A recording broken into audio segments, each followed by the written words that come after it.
யூடியூப்ல ரொம்பவே ஃபேமஸ் ஆனவர் தான் டிடிஎஃப் வாசன். அவரோட அந்த ஃபேமை யூஸ் பண்ணி டைரக்டர் செல்லம் மஞ்சள் வீரன் அப்படிங்கிற படத்தை எடுக்க போறதா அனௌன்ஸ்மெண்ட் பண்ணாரு. அனௌன்ஸ்மெண்ட் பண்ணது மட்டும் இல்லாம படத்துக்கான பூஜையும் போட்டு ஃபர்ஸ்ட் லுக் போஸ்டரையும் ரிலீஸ் பண்ணாங்க.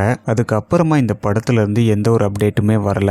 டிடிஎஃப் வாசனும் ஒரு 2 தடவை கிட்ட போலீஸ் கேஸ்ல மாட்டினாரு. அப்பவும் டைரக்டர் செல்லம் அவருக்கு சப்போர்ட்டா தான் இருந்தாரு. அண்ட் ரீசெண்டா டிடிஎஃப் வாசனை இந்த படத்துல இருந்து நீக்கிட்டோம் அப்படின்னு சொல்லி டைரக்டர் செல்லம் ஒரு இன்டர்வியூ கொடுத்திருந்தாரு. அதுக்கு காரணமா டிடிஎஃப் வாசன் சரியான ஒத்துழைப்பு கொடுக்கல அப்படிங்கறத தான் சொல்லியிருந்தாரு. இப்ப டிடிஎஃப் வாசன் இதுக்கு என்ன ரிப்ளை கொடுத்திருக்காருன்னா, மஞ்சள் வீரன் படத்துல இருந்து என்ன தூக்குனதே எனக்கு தெரியாது, நியூஸ் பார்த்ததுக்கு அப்புறமா தான் எனக்கே தெரியும், என்கிட்ட டைரக்டா சொல்லியிருந்தா கூட சரின்னு தான் சொல்லியிருப்பேன், ஆனா ஒத்துழைப்பு தரல அப்படின்னு சொல்லியிருக்காங்க.